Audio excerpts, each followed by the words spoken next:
I'm Craig Kenneth, a relationship coach and a psychotherapist. Every relationship is different and every breakup is different. Work with me and you'll get professional help on your situation. And if you're in no contact, focused on personal growth, my workbook series, The Knowledge, will help you make changes like you've never made before. Available now at AskCraig.net.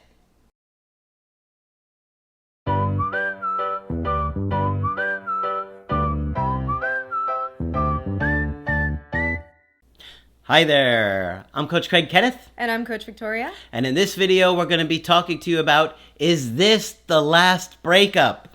Is it?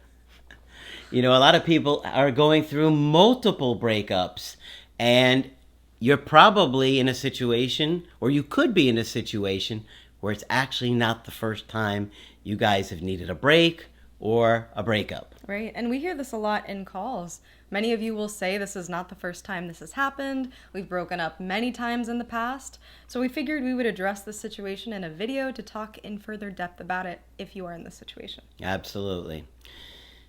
Breakups can be so confusing, and, you know, we get so emotional because we care so much, but we're hurting, we're upset, we're scared, and maybe we're tired of feeling a certain way, or our needs are neglected, or we're caught in that anxious avoidant trap, and it leads to a breakup. So a lot of times, you know, there's been issues in the relationship that are going on for a while, and now you get to a breakup, then maybe you get back together because you care about each other so much, but then another breakup, and then another, you can't take it anymore. And I see kind of situations like this that get kind of exhausting. Right, and sometimes it can become a pattern. There can be this pattern of a high connected moment where you feel super bonded with your partner, things are going great, then followed by a low. Maybe there's a conflict, maybe one of you made a mistake, and now it seems like it's the end of the world.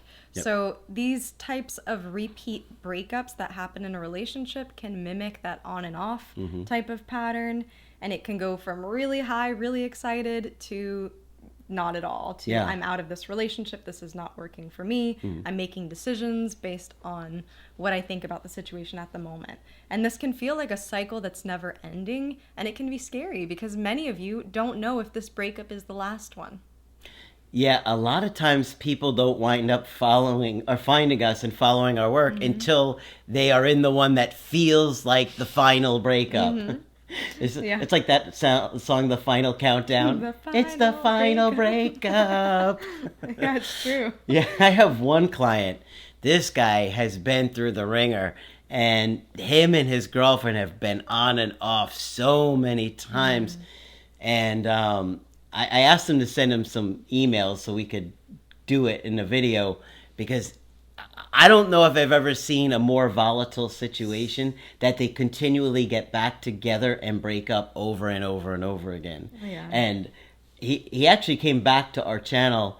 He had done coaching with me, I think it was about a year ago, but he didn't do that work, right? He didn't do the work, so they just kept going through it day after day, month after month, and now they've been on again, off again, and he's finally starting to do the work, and it's really helped change how he's doing and how he responds to her, which is helping, but he keeps getting sucked back in. And one of the things he really regrets is not doing that work after the initial breakup. Yeah, and the patterns can be so strong and so comfortable. To me, it's always a little funny. Many of you in repeat breakup type of situations will say, well, begging worked the last time. Oh, yeah. The grand gesture worked the last breakup. Yeah. So we advocate for healthy and sustainable type of relationships.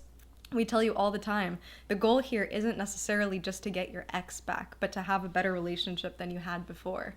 And so when we're talking about these approaches on how to handle a repeat breakup, we're thinking longevity. We're thinking, how do we handle this repeat breakup, repair it so that we don't have to keep going in this cycle that's hurting both parties. Yeah. So you have to find a way to make the issues fixable. You have to look at solutions, right? You can't just keep getting sucked into that cycle over and over again, because every time you break up, a lot of times people say and do hurtful things to the other. And so it's not like you break up, you get back together, and you're just as good as you were before. Now all that resentment is building up like a stack of Legos, right? You're building together a Lego town of resentment. Yeah, yeah. Resentmentville. No, I don't want to go there. You're going. No. You won't get into therapy. You don't want to do the work. You go into resentmentville. And this is important. When you see that on and off type of pattern in a relationship, that can mean that one or both parties has an issue with impulsivity, has a low tolerance for conflict. Many of you will get into a conflict situation with your partner and immediately think, well, I'm out the door. Yep. Or go to the extreme. And this can go for both anxious and avoidant folks. For the avoidant, they're more like, I don't want to deal with this. This is not something that I'm putting any energy towards. For the anxious person, they're like, I'm going to show them. If I make this drastic decision, then they'll come back running. I know it. They'll prove to me their love. So these types of behaviors you can see in all different types of attachment style. And of course, as we've talked about before, the disorganized attachment style too, where that is a marker of that attachment style, that love-hate type of relationship. So like Craig was saying, in breakups, you end up saying things you don't mean, people get hurt, and then you have a lot more to work through. So please, please, please be careful of your words. If you find yourself to be the dumper in these kinds of situations, maybe you're the third time dumper, the fourth time dumper, you're a pro dumper here. You get the dumper award. Pay attention, because these things do affect your partner later down the line. So, that important. Stuff doesn't go away. And it also shows that level of impulsivity. When we're adults, we have to use our decision-making skills and not just make decisions based on our emotions in the moment. You don't know how many on and off relationships I see where the person was just heated, angry, and just ended things. I know it's easy to do. It's tempting to do because you're wrapped up in that emotion and you want to show the other person what you're feeling, but you want to hurt them back. A tempered approach is always better. Yeah, it's only going to make things worse. You have to get out of the cycle, and you have to really look at the issue, which is attachment wounds for both of you. If you're caught up in that kind of dynamic, it's that you're both kind of replaying the dramas that you had in that childhood with your caregivers. And if you don't talk about it and deal with it, you're going to continue to act it out over and over again. Unconsciously, you're going to fight, you're going to break up, then you're going to miss each other, then you're going to reach out, reconnect, it's going to be feeling good again, then you're going to fight, you're going to break up, you're going to, get back into those same things over and over again. And the pattern is not easy to break, but you can do it. Get into therapy, do the creative healing course. The creative healing course especially is really going to show you the dramas, especially like in our little cartoons. We do a lot of little dramatic little cartoons that you're going to see yourselves and you're going to see these breakups, It's true. It's true. And it's good that we have little examples that personifies this, because I know we're talking in concepts and it's hard to think about maybe exact moments where these things happen, but we want to encourage you to self-reflect as you watch these videos. So it can be very difficult to break out of the cycle. And that famous quote, I think it's from Einstein, where he says the definition of insanity is doing the same thing over and over again and expecting a different outcome. So to get out of the cycle, you have to do the uncomfortable thing, which might be for you setting boundaries, being disciplined. In these on and off relationships, there are moments where people are very good at setting boundaries. I'm done with this. It's over. But then there are moments of weakness. There's moments where the person can't follow through with what they're saying, or the problems and issues that are likely causing all of these breakups keep resurfacing. So this is why we tell you, do something different, really work on yourself, and be able to maintain that discipline. One example is the triggers. Your partner knows exactly what to say to hurt you. They know what to do. They know how to say it because you've reacted to it so many times. So you've got to stop allowing them to trigger you. And, I see a lot of people will continue to test that partner until they're finally not affected by that specific thing. and the partner sees, oh, it doesn't get the same reaction out of them anymore, and they move on to something different. Right. You know? And everybody has limits. So the title of this video is This the Last Breakup? Mm-hmm. It could be.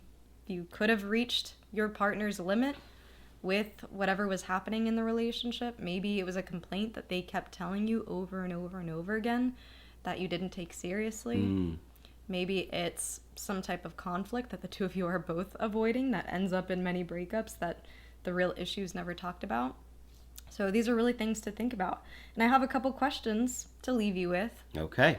Moving forward, as you think about this repeat breakup, if you are feeling that intense fear of, could this really be it? We've been through so much together. What was the point of even getting back together all of those times if it was going to end like this? I thought we were over this.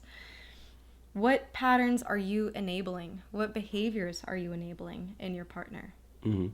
And I say this because when there's that on and off dynamic, many of you don't go into no contact. Many of you don't have those boundaries in place. Many of you just kind of succumb to the pattern as you feel would be right.